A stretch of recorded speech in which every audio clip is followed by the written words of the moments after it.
सत श्री अकाल जी सारिਆਂ ਨੂੰ। मेरी उम्र 20 साल ਦੀ ਸੀ ਤੇ ਜਿਸ ਨਾਲ ਮੇਰਾ ਵਿਆਹ ਹੋਣ ਜਾ ਰਿਹਾ ਸੀ ਉਹ 40 ਸਾਲ ਦਾ ਆਦਮੀ ਸੀ। ਪਰ ਮੇਰੇ ਮਾਂ-ਬਾਪ ਤਾਂ ਇਦਾਂ ਸਮਝ ਰਹੇ ਸੀ ਜਿਵੇਂ ਮੇਰਾ ਰਿਸ਼ਤਾ ਕਿਸੇ ਸ਼ਹਿਜ਼ਾਦੇ ਨਾਲ ਹੋ ਰਿਹਾ ਹੋਵੇ। ਉਹਨਾਂ ਨੇ ਜ਼ਬਰਦਸਤੀ ਮੇਰਾ ਵਿਆਹ ਉਸ ਇਨਸਾਨ ਨਾਲ ਕਰਵਾ ਦਿੱਤਾ। ਮੇਰੇ ਪਤੀ ਦਾ ਨਾਮ ਗੁਰਦਾਸ ਹੈ ਤੇ ਉਹ ਕੋਈ ਖਾਸ ਅਮੀਰ ਨਹੀਂ ਸੀ। ਬਸ ਉਸ ਦਾ ਇੱਕ ਮੈਡੀਕਲ ਸਟੋਰ ਸੀ। ਮੈਨੂੰ ਉਸ ਇਨਸਾਨ ਨੂੰ ਆਪਣਾ ਪਤੀ ਕਬੂਲ ਕਰਨਾ ਪਿਆ ਤੇ ਕੋਈ ਹੋਰ ਰਾਹ ਵੀ ਨਹੀਂ ਸੀ। ਉਸ ਦੇ 2 ਬੇਟੇ ਤੇ ਇੱਕ ਬੇਟੀ ਸੀ। ਮੈਂ ਫੈਸਲਾ ਕਰ ਲਿਆ ਕਿ ਮੈਂ ਆਪਣੇ ਪਤੀ ਨੂੰ ਹੱਥ ਵਿੱਚ ਰੱਖਣਾ ਹੈ। ਉਹ ਮੇਰੇ ਕਾਬੂ ਵਿੱਚ ਰਹੇ। ਮੈਂ ਕੋਸ਼ਿਸ਼ ਕਰਦੀ ਸੀ ਕਿ ਮੇਰਾ ਪਤੀ ਆਪਣੇ ਬੱਚਿਆਂ ਦੇ ਨਾਲ ਘੱਟ ਤੋਂ ਘੱਟ ਵਕਤ ਗੁਜ਼ਾਰੇ। ਮੈਂ ਬੱਚਿਆਂ ਨੂੰ ਸਵੇਰੇ ਉਸ ਦੇ ਉੱਠਣ ਤੋਂ ਪਹਿਲਾਂ ਹੀ ਸਕੂਲ ਭੇਜ ਦਿੰਦੀ ਸੀ ਤੇ ਸ਼ਾਮ ਨੂੰ ਉਸ ਦੇ ਆਉਣ ਤੋਂ ਪਹਿਲਾਂ ਹੀ ਜਲਦੀ ਸੌਣ ਨੂੰ ਕਹਿ ਦਿੰਦੀ ਸੀ। ਉਸ ਦੇ ਬੱਚਿਆਂ ਨੂੰ ਇਸ ਤਰ੍ਹਾਂ ਆਪਣੇ ਕਾਬੂ ਵਿੱਚ ਕਰ ਲਿਆ ਕਿ ਉਹ ਸਾਹ ਵੀ ਮੇਰੀ ਮਰਜ਼ੀ ਨਾਲ ਲੈਂਦੇ ਸੀ। 3 ਬੱਚਿਆਂ ਦੇ ਬਾਵਜੂਦ ਵੀ ਮੇਰਾ ਪਤੀ ਕਾਫੀ ਜਵਾਨ ਲੱਗਦਾ ਸੀ। ਉਹ ਰੋਜ਼ ਰਾਤ ਨੂੰ ਬਦਾਮ ਵਾਲਾ ਦੁੱਧ ਪੀਂਦਾ ਤੇ ਕਹਿੰਦਾ ਇਸ ਨਾਲ ਸਰੀਰ ਵਿੱਚ ਤਾਕਤ ਆਉਂਦੀ ਹੈ। ਜਦੋਂ ਮੇਰਾ ਵਿਆਹ ਹੋਇਆ ਸੀ ਉਦੋਂ ਉਸ ਦੀ ਛੋਟੀ ਕੁੜੀ 1 ਸਾਲ ਦੀ ਸੀ ਤੇ ਮਜਬੂਰਨ ਮੈਨੂੰ ਉਸ ਦਾ ਪਾਲਣ ਪੋਸ਼ਣ ਕਰਨਾ ਪਿਆ। ਪਰ ਸ਼ੁਕਰ ਹੈ ਉਸ ਦੇ ਵੱਡੇ ਬੇਟੇ ਸੀ। ਮੈਂ ਦਿਨ ਗਿਣ ਕੇ ਆਪਣੇ ਪ੍ਰੈਗਨੈਂਟ ਹੋਣ ਦਾ ਇੰਤਜ਼ਾਰ ਕਰਨ ਲੱਗੀ, ਪਰ ਪਤਾ ਨਹੀਂ ਮੇਰੀ ਕਿਸਮਤ ਵਿੱਚ ਕੀ ਲਿਖਿਆ ਸੀ। ਮੈਂ ਜਿੰਨੀ ਆਪਣੀ ਔਲਾਦ ਦੀ ਖੁਆਇਸ਼ ਕਰਦੀ ਓਨੀ ਹੀ ਦੇਰ ਹੋਈ ਜਾਂਦੀ ਸੀ। ਵਿਆਹ ਨੂੰ 5 ਸਾਲ ਗੁਜ਼ਰ ਗਏ ਤੇ ਇਸ ਦੌਰਾਨ ਮੈਂ ਬੱਚਿਆਂ ਨੂੰ ਪਾਲਣ ਵਿੱਚ ਹੀ ਲੱਗੀ ਰਹੀ। 7 ਸਾਲ ਬਾਅਦ ਪਤਾ ਲੱਗਿਆ ਕਿ ਮੈਂ ਬੱਚਾ ਨਹੀਂ ਪੈਦਾ ਕਰ ਸਕਦੀ। ਉਸ ਦਿਨ ਤੋਂ ਬਾਅਦ ਜਿਵੇਂ ਮੈਂ ਮਾਯੂਸ ਹੋ ਗਈ ਸੀ। ਇਸ ਘਰ ਅਤੇ ਮੈਡੀਕਲ ਸਟੋਰ ਦੇ ਵਾਰਸ ਇਸ ਦੇ ਬੇਟੇ ਹੀ ਹੋਣਗੇ। 2-3 ਸਾਲ ਹੋਰ ਗੁਜ਼ਰ ਗਏ। ਮੇਰੇ ਪਤੀ ਨੇ ਦੋਹਾਂ ਬੇਟਿਆਂ ਨੂੰ ਬਾਹਰ ਭੇਜ ਦਿੱਤਾ। ਮੇਰੇ ਪਤੀ ਦੀ ਬੇਟੀ ਹੁਣ 15 ਸਾਲ ਦੀ ਹੋ ਗਈ ਸੀ ਤੇ ਉਸਨੇ ਹਾਈ ਸਕੂਲ ਦੀ ਪੜ੍ਹਾਈ ਪੂਰੀ ਕਰ ਲਈ। ਮੇਰੇ ਪਤੀ ਦਾ ਇਰਾਦਾ ਸੀ ਕਿ ਉਹ ਆਪਣੀ ਧੀ ਨੂੰ ਡਾਕਟਰ ਬਣਾਵੇਗਾ।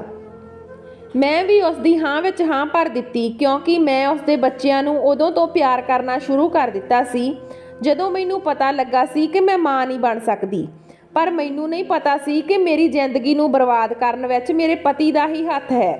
ਇੱਕ ਦਿਨ ਸ਼ਾਇਦ ਉਹ ਆਪਣੇ ਕਿਸੇ ਦੋਸਤ ਨਾਲ ਗੱਲ ਕਰ ਰਿਹਾ ਸੀ। ਮੈਂ ਘਰੋਂ ਬਾਹਰ ਸੀ ਤੇ ਡਰਾਇੰਗ ਰੂਮ ਦੇ ਅੰਦਰ ਪਹੁੰਚੀ ਹੀ ਸੀ ਕਿ ਮੈਂ ਉਸ ਦੇ ਮੂੰਹੋਂ ਆਪਣਾ ਨਾਮ ਸੁਣਿਆ। ਉਹ ਕਹਿ ਰਿਹਾ ਸੀ ਕਿ ਮਾਰੀਆ ਮੇਰੇ ਬੇਟੇ ਲਈ ਖਰੀਦਦਾਰੀ ਕਰਨ ਗਈ ਆ। ਹਾਂ ਯਾਰ, ਉਸਨੇ 3 ਬੱਚਿਆਂ ਨੂੰ ਬਹੁਤ ਵਧੀਆ ਢੰਗ ਨਾਲ ਪਾਲਿਆ ਹੈ।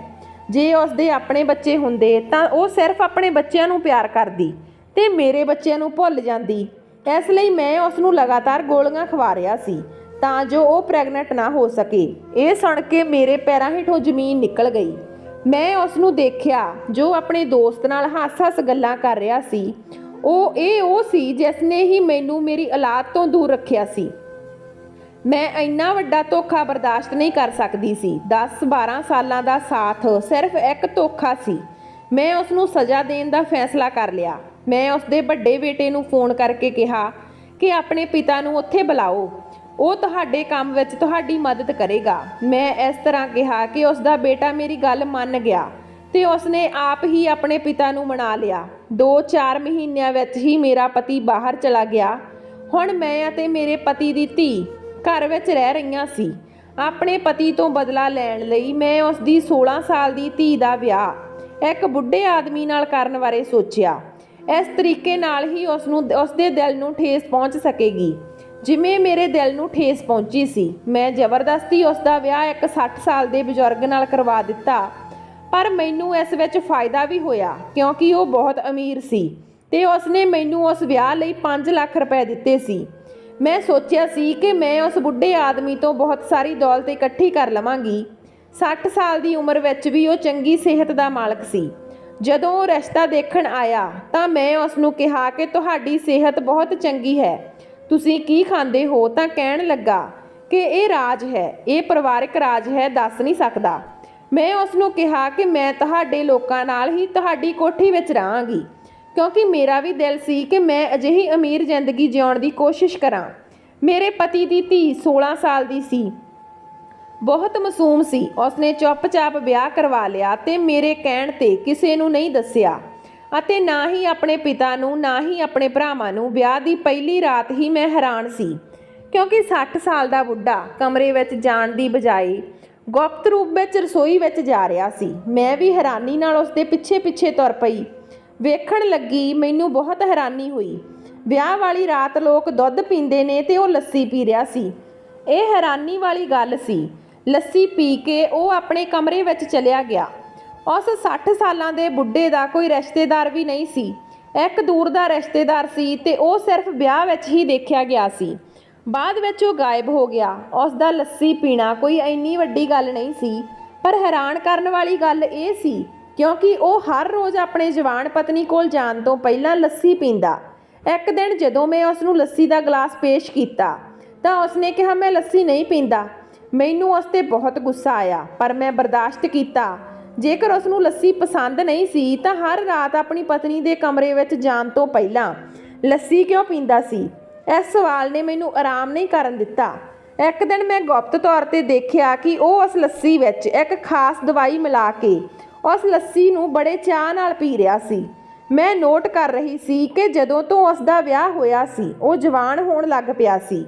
ਇਹ ਜਾਣਨ ਲਈ ਮੈਂ ਉਸ ਨੂੰ ਪੁਰਾਣੇ ਨੌਕਰ ਨੂੰ ਪੈਸੇ ਦੇ ਕੇ ਪੁੱਛਿਆ ਤਾਂ ਉਸ ਦਾ ਜਵਾਬ ਸੁਣ ਕੇ ਮੈਂ ਘਬਰਾ ਗਈ। ਉਸ ਨੇ ਕਿਹਾ ਕਿ ਇਹ ਸਾਰਾ ਚਮਤਕਾਰ ਉਸ ਲੱਸੀ ਦਾ ਹੈ ਜੋ ਹਰ ਰਾਤ ਤੋਂ ਪੀਂਦਾ ਹੈ।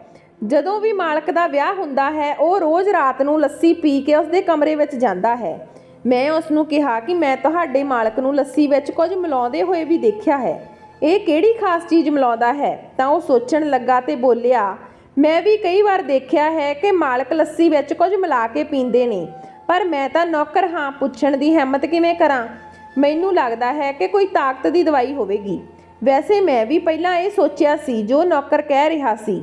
ਮੈਂ ਸੋਚਿਆ ਹੋ ਸਕਦਾ 60 ਸਾਲ ਦਾ ਬੰਦਾ ਸ਼ਾਇਦ ਆਪਣੀ ਤਾਕਤ ਦੇ ਲਈ ਇਹ ਪੀ ਰਿਹਾ ਹੋਵੇ, ਪਰ ਮੈਨੂੰ ਵਾਰ-ਵਾਰ ਇਹੀ ਲੱਗ ਰਿਹਾ ਸੀ ਕਿ ਕੋਈ ਹੋਰ ਮਸਲਾ ਹੈ। ਮੇਰੀ ਮਤਰੇਈ ਧੀ ਵੀ ਇਸ ਵਿਆਹ ਤੋਂ ਓਨੀ ਹੀ ਖੁਸ਼ ਸੀ ਜਿੰਨੀ ਕੁ ਨਵੀਂ ਦੁਲਹਨ ਹੁੰਦੀ ਹੈ। ਆਪਣੇ 60 ਸਾਲ ਦੇ ਪਤੀ ਦਾ ਹੱਥ ਫੜ ਕੇ ਘੁੰਮਦੀ ਸੀ। ਹੁਣ ਸਮਾਂ ਆ ਗਿਆ ਸੀ ਕਿ ਮੈਂ ਉਸ ਦੇ ਪਿਤਾ ਨੂੰ ਫੋਨ ਕਰਕੇ ਦੱਸਾਂ ਕਿ ਉਸ ਦੀ ਧੀ ਨੇ ਘਰੋਂ ਭੱਜ ਕੇ 60 ਸਾਲਾਂ ਦੇ ਬਜ਼ੁਰਗ ਨਾਲ ਵਿਆਹ ਕਰਵਾ ਲਿਆ। ਮੈਂ ਆਪਣੀ ਯੋਜਨਾ 'ਤੇ ਕੰਮ ਕਰਨਾ ਸੋਚਿਆ ਜਦੋਂ ਮੇਰੀ ਮਤਰੇਈ ਧੀ ਸੋਨੇ ਦਾ ਹਾਰ ਲੈ ਕੇ ਮੇਰੇ ਕਮਰੇ ਵਿੱਚ ਆਈ ਤੇ ਉਸਨੇ ਕਿਹਾ ਕਿ ਜੇ ਤੁਸੀਂ ਮੇਰੇ ਪਿਤਾ ਨੂੰ ਕਹੋਗੇ ਤਾਂ ਉਹ ਆ ਕੇ ਮੈਨੂੰ ਲੈ ਜਾਣਗੇ, ਪਰ ਹੁਣ ਮੈਂ ਆਪਣੇ ਪਤੀ ਨਾਲ ਖੁਸ਼ ਹਾਂ। ਮੈਂ ਨਹੀਂ ਜਾਣਾ ਚਾਹੁੰਦੀ। ਉਹਨਾਂ ਨੂੰ ਨਾ ਦੱਸੋ। ਜਦੋਂ ਉਹ ਵਾਪਸ ਆਉਣਗੇ ਤਾਂ ਉਦੋਂ ਉਹਨਾਂ ਨੂੰ ਦੇਖਿਆ ਜਾਵੇਗਾ। ਮੈਂ ਸੋਨੇ ਦੇ ਹਾਰ ਦੇ ਲਾਲਚ ਕਾਰਨ ਆਪਣਾ ਮੋਬਾਈਲ ਵੀ ਇੱਕ ਪਾਸੇ ਰੱਖ ਦਿੱਤਾ ਤੇ ਸੋਚਿਆ ਕਿ ਮੈਂ ਆਪਣੇ ਸਵਾਰਥ ਲਈ ਇਹ ਵਿਆਹ ਕਰਵਾਇਆ ਹੈ। ਰਾਤ ਨੂੰ ਫਿਰ ਮੈਂ ਉਸ ਬੁੱਢੇ ਨੂੰ ਲੱਸੀ ਪੀਂਦੇ ਦੇਖਿਆ।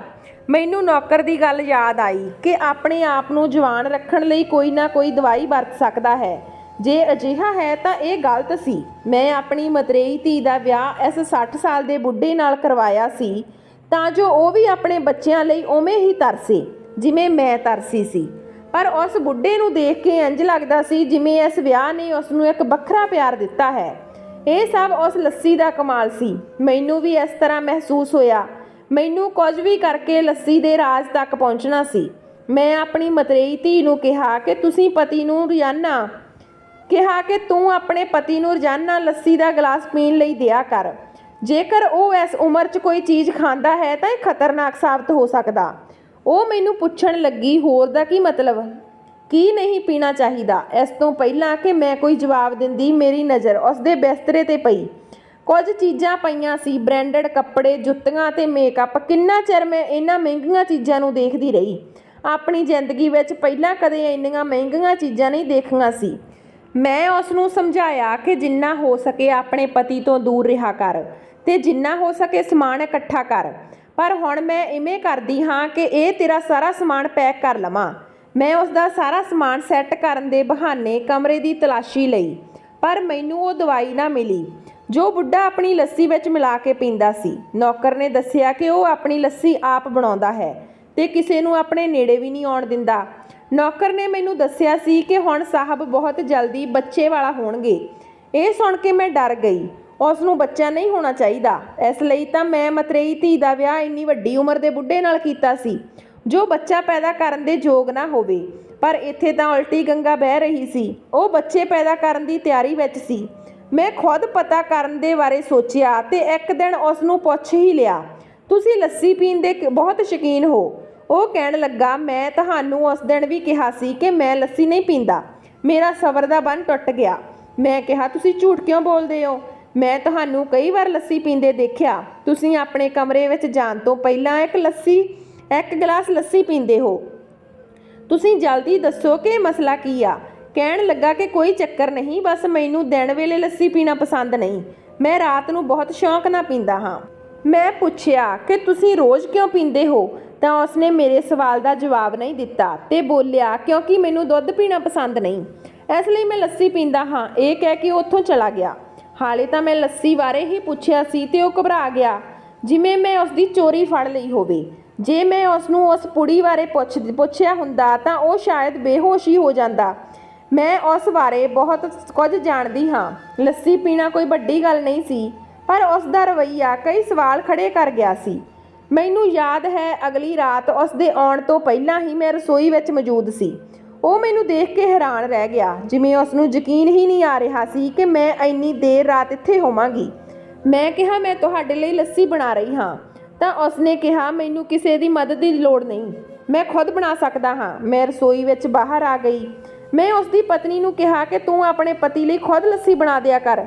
ਤਾਂ ਉਸਨੇ ਕਿਹਾ ਕਿ ਮੈਂ ਕਈ ਵਾਰ ਕਿਹਾ, ਪਰ ਖੁਦ ਮਨਾ ਕਰ ਦਿੰਦੇ ਹਨ ਤੇ ਕਹਿੰਦੇ ਹਨ ਮੈਂ ਖੁਦ ਬਣਾ ਲਵਾਂਗਾ। ਕਈ ਵਾਰ ਉਹ ਮੇਰੇ ਲਈ ਵੀ ਬਣਾ ਕੇ ਲਿਆਉਂਦੇ ਨੇ। ਕੁਝ ਦਿਨਾਂ ਤੋਂ ਮੈਂ ਦੇਖ ਰਹੀ ਸੀ ਕਿ ਮੇਰੀ ਮਤਰੇਈ ਧੀ ਦਾ ਵੀ ਬਾਹਰ ਆਉਣਾ ਜਾਣਾ ਵੱਧ ਗਿਆ ਸੀ। ਪਹਿਲਾਂ ਤਾਂ ਮੈਂ ਸੋਚਿਆ ਸੀ ਕਿ ਮੈਂ ਆਪਣੇ ਪਤੀ ਤੋਂ ਬਦਲਾ ਲਵਾਂਗੀ, ਪਰ ਇਸ ਬੁੱਢੇ ਕੋਲੋਂ ਇੰਨੀ ਦੌਲਤ ਹੋਵੇਗੀ ਮੈਨੂੰ ਨਹੀਂ ਪਤਾ ਸੀ। ਹੁਣ ਮੈਨੂੰ ਆਪਣਾ ਮਨ ਬਦਲਣਾ ਪਿਆ। ਮੈਂ ਆਪਣੀ ਮਤਰੇਈ ਧੀ ਨੂੰ ਕਿਹਾ ਕਿ ਉਹ ਕਿਸੇ ਵੀ ਤਰ੍ਹਾਂ ਇਸ ਬੁੱਢੇ ਤੋਂ ਦੌਲਤ ਕਢਵਾ ਲਵੇ। ਜੇਕਰ ਉਹ ਮੇਰੇ ਹੱਥ ਨਿਕਲ ਜਾਂਦੀ ਤਾਂ ਇੱਕ ਵੱਡਾ ਮੁੱਦਾ ਬਣ ਜਾਣਾ ਸੀ। ਮੈਂ ਸੋਚਿਆ, ਸਭ ਤੋਂ ਪਹਿਲਾਂ ਉਸ ਬੁੱਢੇ ਦੀ ਉਸ ਲੱਸੀ ਬੰਦ ਕਰਾਉਣੀ ਪਵੇਗੀ, ਜਿਸ ਕਾਰਨ ਉਸ ਦੀ ਤਾਕਤ ਦਿਨੋਂ ਦਿਨ ਵੱਧ ਰਹੀ ਆ। ਇੱਕ ਰਾਤ ਉਸਨੇ ਲੱਸੀ ਦਾ ਗਲਾਸ ਤਿਆਰ ਕੀਤਾ। ਉਸਨੇ ਆਪਣੀ ਜੇਬ ਵਿੱਚੋਂ ਸਪੈਸ਼ਲ ਪੁੜੀ ਕੱਢੀ ਤੇ ਉਸ ਪਾਊਡਰ ਨੂੰ ਲੱਸੀ ਦੇ ਗਲਾਸ ਵਿੱਚ ਕੁਛ ਘੋਲਣਾ ਸ਼ੁਰੂ ਕਰ ਦਿੱਤਾ। ਇਸ ਤੋਂ ਪਹਿਲਾਂ ਕਿ ਉਹ ਲੱਸੀ ਪੀਂਦਾ, ਮੈਂ ਰਸੋਈ ਦੇ ਬਾਹਰ ਇੱਕ ਫੁੱਲਦਾਨ ਸੁੱਟ ਦਿੱਤਾ। ਉਸਨੇ ਜਲਦੀ ਨਾਲ ਗਲਾਸ ਮੇਜ਼ 'ਤੇ ਰੱਖ ਕੇ ਬਾਹਰ ਆ ਕੇ ਦੇਖਿਆ ਕਿ ਸ਼ੋਰ ਕਿਸ ਚੀਜ਼ ਦਾ ਹੋਇਆ। ਮੇਰੇ ਲਈ ਬਸ ਇੰਨਾ ਹੀ ਕਾਫੀ ਸੀ। ਮੈਂ ਜਲਦੀ ਨਾਲ ਰਸੋਈ ਵਿੱਚ ਗਈ ਤੇ ਉਸ ਦਾ ਗਲਾਸ ਬਦਲ ਦਿੱਤਾ, ਜੋ ਮੈਂ ਇੱਕ ਪਲ ਪਹਿਲਾਂ ਹੀ ਤਿਆਰ ਕੀਤਾ ਸੀ। ਇਹ ਸਭ ਕਰਨ ਵਿੱਚ ਮੈਨੂੰ ਸਿਰਫ ਕੁਝ ਸਕਿੰਟ ਲੱਗੇ। ਮੈਂ ਜਾਣਨਾ ਚਾਹੁੰਦੀ ਸੀ ਕਿ ਲੱਸੀ ਵਿੱਚ ਕੀ ਹੈ, ਇਸ ਵਿੱਚ ਕਿਹੜੀ ਖਾਸ ਚੀਜ਼ ਪਾਈ ਆ।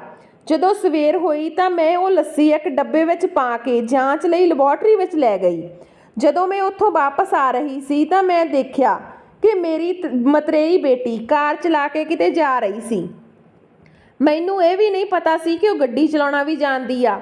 ਉਸ ਦੇ ਵਿਆਹ ਨੂੰ ਕੋਈ ਮਹੀਨਾ ਹੀ ਹੋਇਆ ਸੀ ਕਿ ਇੰਨੇ ਦਿਨਾਂ ਵਿੱਚ ਉਸ ਦਾ ਪਤੀ ਉਸ ਨੂੰ ਗੱਡੀ ਚਲਾਉਣਾ ਨਹੀਂ ਸਿਖਾ ਸਕਦਾ ਅਤੇ ਉਸ ਦੇ ਪਿਤਾ ਕੋਲ ਮੋਟਰਸਾਈਕਲ ਸੀ। ਫਿਰ ਉਸਨੇ ਗੱਡੀ ਕਿਸ ਤੋਂ ਚਲਾਉਣੀ ਸਿੱਖੀ? ਇੰਨੇ ਸਵਾਲਾਂ ਨੂੰ ਸੋਚਦੀ ਮੈਂ ਘਰ ਪਹੁੰਚੀ ਤੇ ਮੇਰੇ ਪਤੀ ਦਾ ਫੋਨ ਵੱਜਿਆ। ਉਸਨੇ ਜਾਣ-ਬੁੱਝ ਕੇ ਮੈਨੂੰ ਇੰਨੇ ਦਿਨਾਂ ਤੱਕ ਫੋਨ ਨਹੀਂ ਕੀਤਾ।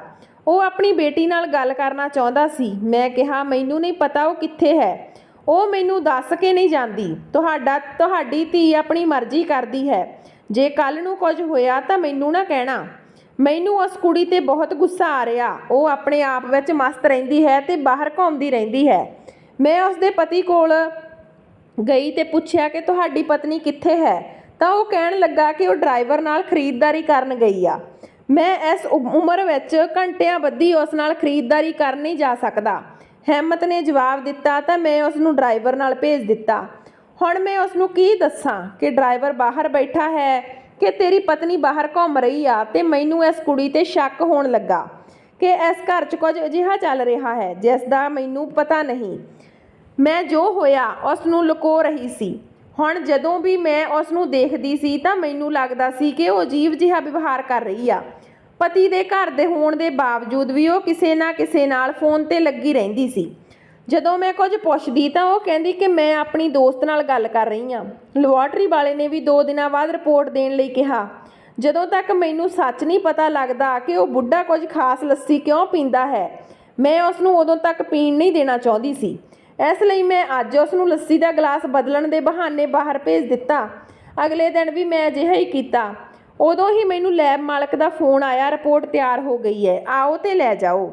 ਮੈਂ ਉਸ ਨੂੰ ਕਿਹਾ ਕਿ ਰਿਪੋਰਟ ਵਿੱਚ ਕੀ ਲਿਖਿਆ ਹੈ ਤਾਂ ਉਸਨੇ ਜੋ ਵੀ ਦੱਸਿਆ ਮੈਨੂੰ ਲੱਗਾ ਕਿ ਮੇਰੇ ਸਿਰ 'ਤੇ ਅਸਮਾਨ ਡਿੱਗ ਪਿਆ। ਮੈਨੂੰ ਵਿਸ਼ਵਾਸ ਨਹੀਂ ਹੋ ਰਿਹਾ ਸੀ ਕਿ ਜੋ ਮੈਂ ਸੁਣ ਰਹੀ ਸੀ। ਮੈਂ ਘਰ ਜਾ ਕੇ ਉਹ ਰਿਪੋਰਟ ਉਸ ਬੁੱਢੇ ਵੱਲ ਸੁੱਟ ਦਿੱਤੀ ਤੇ ਕਿਹਾ, ਦੇਖੋ ਉਸ ਲੱਸੀ ਦਾ ਨਤੀਜਾ ਜੋ ਤੁਸੀਂ ਰੋਜ਼ ਬੜੇ ਚਾਅ ਨਾਲ ਪੀਂਦੇ ਹੋ। ਮੈਨੂੰ ਸਮਝ ਨਹੀਂ ਆ ਰਿਹਾ ਤੁਸੀਂ ਜ਼ਹਿਰ ਕਿਉਂ ਪੀ ਰਹੇ ਹੋ, ਉਹ ਵੀ ਆਪਣੀ ਮਰਜ਼ੀ ਨਾਲ। ਇਸ ਪੁੜੀ ਵਿੱਚ ਜ਼ਹਿਰ ਹੈ, ਤੁਸੀਂ ਜਿਸ ਨੂੰ ਜਾਣ ਬੁੱਝ ਕੇ ਲੱਸੀ ਵਿੱਚ ਮਿਲਾ ਕੇ ਪੀਂਦੇ ਹੋ। ਉਸਨੇ ਦੱਸਿਆ ਕਿ ਇਸ ਲੱਸੀ ਵਿੱਚ ਤਾਕਤ ਹੁੰਦੀ ਹੈ, ਪਰ ਇਸ ਵਿੱਚ ਕੁਝ ਜ਼ਹਿਰ ਵੀ ਹੁੰਦਾ ਹੈ। ਤੇ ਮੈਂ ਇਹ ਸੁਣ ਕੇ ਹੈਰਾਨ ਰਹਿ ਗਈ ਕਿ ਇਹ ਜਾਣ ਬੁੱਝ ਕੇ ਜ਼ਹਿਰ ਕਿਉਂ ਪੀ ਰਿਹਾ। ਮੈਂ ਸੋਚਿਆ ਕਿਤੇ ਉਸ ਦੀ ਪਤਨੀ ਉਸ ਨੂੰ ਜ਼ਹਿਰ ਤਾਂ ਨਹੀਂ ਦੇ ਰਹੀ, ਕਿਉਂਕਿ ਉਸ ਦੇ ਹਾਵ ਭਾਵ ਵੱਖਰੇ ਲੱਗ ਰਹੇ ਸੀ। ਮੈਂ ਉਸ ਨੂੰ ਇਹੀ ਸਵਾਲ ਕੀਤਾ ਕਿ ਤੇਰੀ ਪਤਨੀ ਤੈਨੂੰ ਇਹ ਪੁੜੀ ਦਿੰਦੀ ਆ ਤਾਂ ਜੋ ਤੁਹਾਡੇ ਮਰਨ ਤੋਂ ਬਾਅਦ ਉਹ ਸਾਰੀ ਦੌਲਤ ਪ੍ਰਾਪਤ ਕਰ ਸਕੇ। ਮੇਰੇ ਮਨ ਵਿੱਚ ਇਹ ਗੱਲ ਆ ਰਹੀ ਸੀ ਕਿ ਮੇਰੀ ਮਤਰੇਈ ਧੀ ਉਸ ਨੂੰ ਮਾਰਨ ਦੀ ਯੋਜਨਾ ਬਣਾ ਰਹੀ ਆ ਤਾਂ ਜੋ ਦੌਲਤ ਅਤੇ ਘਰ ਉਸ ਦੇ ਨਾਮ ਚਲਾ ਜਾਵੇ, ਕਿਉਂਕਿ ਬੁੱਢੇ ਦੀ ਕੋਈ ਔਲਾਦ ਨਹੀਂ ਸੀ। ਮੇਰੀ ਗੱਲ ਸੁਣ ਕੇ ਉਹ ਕਹਿਣ ਲੱਗਾ, ਨਹੀਂ, ਮੇਰੀ ਭੋਲੀ ਭਾਲੀ ਪਤਨੀ ਨੂੰ ਇਸ ਬਾਰੇ ਕੁਝ ਨਹੀਂ ਪਤਾ। ਇਹ ਸੁਣ ਕੇ ਮੇਰੀ ਜਾਨ ਨਿਕਲ ਗਈ। ਉਹ ਆਪ ਹੀ ਆਪਣੀ ਮਰਜ਼ੀ ਨਾਲ ਜ਼ਹਿਰ ਖਾ ਰਿਹਾ ਹੈ। ਅਜਿਹਾ ਕੋਈ ਪਾਗਲ ਬੰਦਾ ਹੀ ਕਰ ਸਕਦਾ ਸੀ। ਇਹੋ ਜਿਹੀਆਂ ਗੱਲਾਂ ਕੋਈ ਆਮ ਬੰਦਾ ਨਹੀਂ ਕਰ ਸਕਦਾ। ਮੈਂ ਉਸ ਨੂੰ ਪੁੱਛਿਆ ਕਿ ਤੁਸੀਂ ਅਜਿਹਾ ਕਿਉਂ ਕਰ ਰਹੇ ਹੋ, ਤਾਂ ਕਹਿਣ ਲੱਗਾ ਕਿ ਤੂੰ ਇੰਨੀ ਸਮਝਦਾਰ ਆ ਕਿ ਬਿਨਾਂ ਕਹੇ ਸਭ ਕੁਝ ਸਮਝ ਜਾਂਦੀ ਆ। ਫਿਰ ਵੀ ਜਾਣ ਲਓ ਕਿ ਇਹਦਾ ਕੀ ਅਸਰ ਹੁੰਦਾ ਹੈ। ਜਾਓ ਅਤੇ ਪਤਾ ਕਰੋ, ਕਿਉਂਕਿ ਜੇ ਇਸ ਵਿੱਚ ਦੇਰ ਹੋ ਗਈ ਤਾਂ ਸੱਚਮੁੱਚ ਬਹੁਤ ਦੇਰ ਹੋ ਜਾਵੇਗੀ। ਮੈਂ ਵੀ ਹੈਰਾਨ ਤੇ ਪਰੇਸ਼ਾਨ ਸੀ ਕਿ ਉਸ ਦੇ ਕਮਰੇ ਤੋਂ ਬਾਹਰ ਚਲੀ ਆਈ ਕਿ ਬੁੱਢਾ ਤਾਂ ਪਾਗਲ ਹੋ ਗਿਆ, ਅਜੀਬ ਤਰੀਕੇ ਨਾਲ ਗੱਲ ਕਰ ਰਿਹਾ ਹੈ। ਮੈਨੂੰ ਡਰ ਵੀ ਲੱਗ ਰਿਹਾ ਸੀ ਕਿ ਇਸ ਬੁੱਢੇ ਦਾ ਕੀ ਮਤਲਬ ਆ। ਸੱਚ ਕਹਾਂ ਤਾਂ ਹੁਣ ਮੈਨੂੰ ਇਸ ਗੱਲ ਦਾ ਪਛਤਾਵਾ ਵੀ ਹੋ ਰਿਹਾ ਸੀ ਕਿ ਆਪਣੇ ਪਤੀ ਤੋਂ ਬਦਲਾ ਲੈਣ ਦੇ ਚੱਕਰ ਵਿੱਚ ਉਸ ਦੀ ਬੇਟੀ ਦੇ ਨਾਲ ਮੈਂ ਖੁਦ ਵੀ ਫਸ ਗਈ ਸੀ। ਮੈਂ ਬਾਹਰ ਕੁਝ ਸਮਾਨ ਲੈਣ ਗਈ ਤੇ ਵਾਪਸੀ ਵੇਲੇ ਮੈਂ ਰਸਤੇ ਵਿੱਚ ਆਪਣੀ ਬੇਟੀ ਦੀ ਗੱਡੀ ਦੇਖੀ। ਜਦੋਂ ਮੈਂ ਜਲਦੀ ਨਾਲ ਆਟੋ ਵਾਲੇ ਨੂੰ ਕਿਹਾ ਕਿ ਪਿੱਛੇ ਲਾਓ ਆਟੋ, ਤਾਂ ਇਹ ਕਿੱਥੇ ਜਾ ਰਹੀ ਆ। ਉਹ ਇੱਕ ਹਸਪਤਾਲ ਵਿੱਚ ਜਾ ਰਹੀ ਸੀ। ਮੈਂ ਵੀ ਉਸ ਦੇ ਪਿੱਛੇ ਪਿੱਛੇ ਚਲੀ ਗਈ।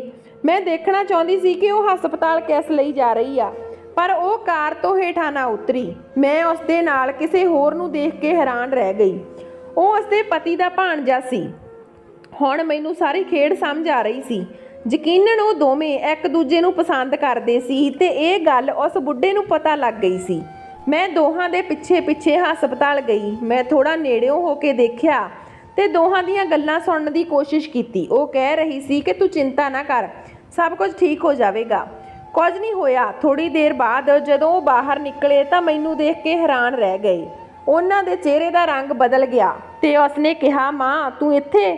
ਮੈਂ ਪੁੱਛਿਆ, ਤੈਨੂੰ ਕੀ ਹੋਇਆ? ਉਹ ਰੋਣ ਲੱਗ ਪਈ ਤੇ ਕਹਿਣ ਲੱਗੀ, ਮਾਂ ਮੈਨੂੰ ਖਤਰਨਾਕ ਬਿਮਾਰੀ ਹੋ ਗਈ ਆ। ਡਾਕਟਰ ਕਹਿ ਰਹੇ ਨੇ ਕਿ ਮੇਰੇ ਅੰਦਰ ਹੌਲੀ ਹੌਲੀ ਜ਼ਹਿਰ ਫੈਲ ਰਿਹਾ। ਮੈਨੂੰ ਸਮਝ ਨਹੀਂ ਆ ਰਿਹਾ ਕਿ ਮੇਰੇ ਨਾਲ ਕੀ ਹੋ ਗਿਆ। ਮੈਂ ਕਿਹਾ, ਤੇਰੇ ਪਤੀ ਕਰਕੇ ਇਹ ਸਭ ਹੋ ਰਿਹਾ, ਕਿਉਂਕਿ ਉਸ ਨੂੰ ਪਤਾ ਲੱਗ ਗਿਆ ਕਿ ਤੂੰ ਉਸ ਨਾਲ ਬੇਵਫਾਈ ਕਰ ਰਹੀ ਆ। ਇਸ ਲਈ ਉਸਨੇ ਤੈਨੂੰ ਸਜ਼ਾ ਦੇਣ ਲਈ ਖੁਦ ਵੀ ਜ਼ਹਿਰ ਖਾ ਰਿਹਾ ਤੇ ਤੈਨੂੰ ਵੀ ਜ਼ਹਿਰ ਦੇ ਰਿਹਾ। ਉਸ ਦਾ ਰੰਗ ਫਿੱਕਾ ਪੈ ਗਿਆ। ਉਸ ਨੂੰ ਸਮਝ ਨਹੀਂ ਆ ਰਹੀ ਸੀ ਕਿ ਉਸ ਦੇ ਪਤੀ ਨੂੰ ਇਸ ਸਭ ਬਾਰੇ ਕਿਵੇਂ ਪਤਾ ਲੱਗਾ। ਉਹ ਰੋਣ ਲੱਗ ਪਈ ਤੇ ਕਹਿਣ ਲੱਗੀ ਕਿ ਮਾਂ ਇਹ ਸਭ ਕੁਝ ਤੇਰੇ ਕਰਕੇ ਹੋਇਆ। ਮੈਂ ਤੁਹਾਨੂੰ ਹਮੇਸ਼ਾ ਆਪਣੀ ਮਾਂ ਵਜੋਂ ਦੇਖਿਆ ਸੀ। ਤੁਸੀਂ ਮੇਰੇ ਨਾਲ ਗਲਤ ਕੀਤਾ ਜਾਂ ਸਹੀ, ਮੈਂ ਹਮੇਸ਼ਾ ਤੁਹਾਡਾ ਸਾਥ ਦਿੱਤਾ। ਪਿਤਾ ਜੀ ਨੇ ਤੁਹਾਨੂੰ ਬੱਚਾ ਨਹੀਂ ਹੋਣ ਦਿੱਤਾ, ਇਸ ਲਈ ਉਸ ਦਾ ਬਦਲਾ ਤੁਸੀਂ ਮੇਰੇ ਤੋਂ ਲੈਣ ਬਾਰੇ ਸੋਚਿਆ। ਤੁਸੀਂ ਆਪਣਾ ਬਦਲਾ ਲੈਣ ਲਈ ਤੂੰ ਮੇਰਾ 60 ਸਾਲ ਦੇ ਬੁੱਢੇ ਨਾਲ ਵਿਆਹ ਕਰਵਾ ਦਿੱਤਾ, ਜੋ ਹਰ ਰੋਜ਼ ਮਰਦਾਨਾ ਸ਼ਕਤੀ ਦੀ ਦਵਾਈ ਖਾ ਕੇ ਆਪਣੇ ਆਪ ਨੂੰ ਜਵਾਨ ਰੱਖਣ ਦੀ ਕੋਸ਼ਿਸ਼ ਕਰਦਾ ਹੈ। ਮੈਂ ਤੁਹਾਡੀ ਖਾਤਰ ਇਸ ਵਿਆਹ ਨੂੰ ਹਾਂ ਕਿਹਾ, ਪਰ ਮੈਂ ਇੱਕ 16 ਸਾਲ ਦੀ ਜਵਾਨ ਕੁੜੀ ਹਾਂ ਤੇ ਉਹ 60 ਸਾਲ ਦਾ ਆਦਮੀ।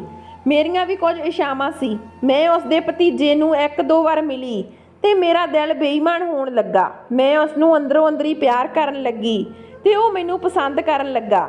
ਅਸੀਂ ਦੋਵੇਂ ਅਕਸਰ ਬਾਹਰ ਸੈਰ ਕਰਨ ਜਾਂਦੇ ਹੁੰਦੇ ਸੀ, ਪਰ ਮੈਨੂੰ ਪਤਾ ਨਹੀਂ ਸੀ ਕਿ ਮੇਰਾ ਪਤੀ ਸਭ ਕੁਝ ਜਾਣ ਜਾਵੇਗਾ। ਤਾਂ ਉਹ ਕਹਿਣ ਲੱਗਾ ਕਿ ਤੇਰੇ ਅੰਦਰ ਜ਼ਹਿਰ ਹੈ।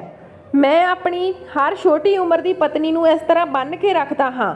ਹੁਣ ਮੈਨੂੰ ਇਸ ਦੀ ਆਦਤ ਪੈ ਗਈ ਹੈ ਤੇ ਤੁਸੀਂ ਹਸਪਤਾਲ ਜਾ ਕੇ ਪਤਾ ਕਰੋ ਕਿ ਤੁਹਾਨੂੰ ਕੀ ਹੋਇਆ ਹੈ। ਇਸ ਲਈ ਮੈਂ ਜਲਦੀ ਇੱਥੇ ਆ ਗਈ ਤੇ ਡਾਕਟਰ ਨੇ ਵੀ ਪੁਸ਼ਟੀ ਕੀਤੀ ਹੈ ਕਿ ਉਸ ਵਿਅਕਤੀ ਨੇ ਮੈਨੂੰ ਜ਼ਹਿਰ ਦਿੱਤਾ ਹੈ ਤੇ ਇਹ ਸਭ ਤੁਹਾਡੇ ਕਾਰਨ ਹੋਇਆ ਹੈ। ਮੈਂ ਉਸ ਨੂੰ ਛੱਡਣਾ ਚਾਹੁੰਦੀ ਸੀ, ਪਰ ਤੂੰ ਦੌਲਤ ਦੇ ਲਾਲਚ ਵਿੱਚ ਅੰਨੀ ਹੋ ਗਈ ਸੀ ਤੇ ਆਪਣਾ ਬਦਲਾ ਵੀ ਭੁੱਲ ਗਈ ਸੀ ਤੇਰੇ ਕਾਰਨ ਮੇਰੀ ਜ਼ਿੰਦਗੀ ਬਰਬਾਦ ਹੋ ਗਈ। ਮੈਨੂੰ ਉਸ ਦੀ ਗੱਲ ਸੁਣ ਕੇ ਬਹੁਤ ਸ਼ਰਮ ਮਹਿਸੂਸ ਹੋਈ। ਸੱਚਮੁੱਚ ਉਹ ਸੱਚ ਬੋਲ ਰਹੀ ਸੀ। ਇਹ ਸਭ ਮੇਰਾ ਹੀ ਕਸੂਰ ਸੀ।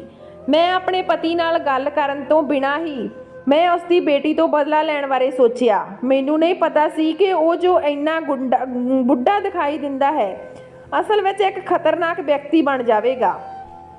ਇਹ ਸਭ ਮੇਰੇ ਕਾਰਨ ਹੋਇਆ ਤੇ ਹੁਣ ਮੈਨੂੰ ਹੀ ਇਸ ਨੂੰ ਖਤਮ ਕਰਨਾ ਪੈਣਾ। ਮੈਂ ਆਪਣੀ ਬੇਟੀ ਨਾਲ ਵਾਅਦਾ ਕੀਤਾ ਕਿ ਮੈਂ ਤੁਹਾਡੇ ਨਾਲ ਗਲਤ ਕੀਤਾ ਹੈ ਤੇ ਹੁਣ ਮੈਂ ਹੀ ਇਹ ਸਭ ਕੁਝ ਠੀਕ ਕਰਾਂਗੀ। ਮੈਂ ਪਹਿਲਾਂ ਉਸ ਦਾ ਚੰਗਾ ਇਲਾਜ ਕਰਵਾਇਆ।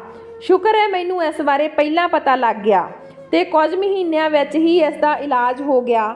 ਇਲਾਜ ਦੌਰਾਨ ਉਹ ਪੂਰੀ ਤਰ੍ਹਾਂ ਠੀਕ ਹੋ ਗਈ ਤੇ ਆਪਣੇ ਪਤੀ ਤੋਂ ਦੂਰ ਰਹੀ। ਕੁਦਰਤ ਨੇ ਉਸ ਦੇ ਪਤੀ ਤੋਂ ਬਹੁਤ ਬੁਰਾ ਬਦਲਾ ਲਿਆ। ਇੱਕ ਰਾਤ ਉਸ ਨੂੰ ਅਧਰੰਗ ਦਾ ਅਟੈਕ ਆਇਆ। ਉਹ ਅਟੈਕ ਇੰਨਾ ਜ਼ਬਰਦਸਤ ਸੀ ਕਿ ਉਹ ਹੁਣ ਮੰਜੇ ਤੋਂ ਉੱਠ ਵੀ ਨਹੀਂ ਸਕਦਾ ਸੀ। 2 ਮਹੀਨੇ ਬਾਅਦ ਹੀ ਇਸ ਸੰਸਾਰ ਨੂੰ ਛੱਡ ਕੇ ਚਲਾ ਗਿਆ। ਕਾਨੂੰਨੀ ਤੌਰ 'ਤੇ ਉਸ ਦੀ ਸਾਰੀ ਦੌਲਤ ਉਸ ਦੀ ਵਿਧਵਾ ਪਤਨੀ ਨੂੰ ਮਿਲ ਗਈ। ਕੁਝ ਮਹੀਨਿਆਂ ਬਾਅਦ ਮੇਰੀ ਬੇਟੀ ਨੇ ਜਿਸ ਵਿਅਕਤੀ ਨੂੰ ਪਸੰਦ ਕੀਤਾ ਸੀ ਮੈਂ ਉਸ ਨਾਲ ਉਸ ਦਾ ਵਿਆਹ ਕਰਵਾ ਦਿੱਤਾ ਤੇ ਮੈਂ ਉਸ ਤੋਂ ਸ਼ਰਮਿੰਦਾ ਹੋ ਕੇ ਮਾफ़ੀ ਵੀ ਮੰਗੀ। ਮੈਂ ਭਾਵੁਕ ਹੋ ਕੇ ਉਸ ਨਾਲ ਬਹੁਤ ਮਾੜੇ ਕੰਮ ਕੀਤੇ ਸੀ ਪਰ ਉਸ ਨੇ ਮੈਨੂੰ ਮਾफ़ ਕਰ ਦਿੱਤਾ।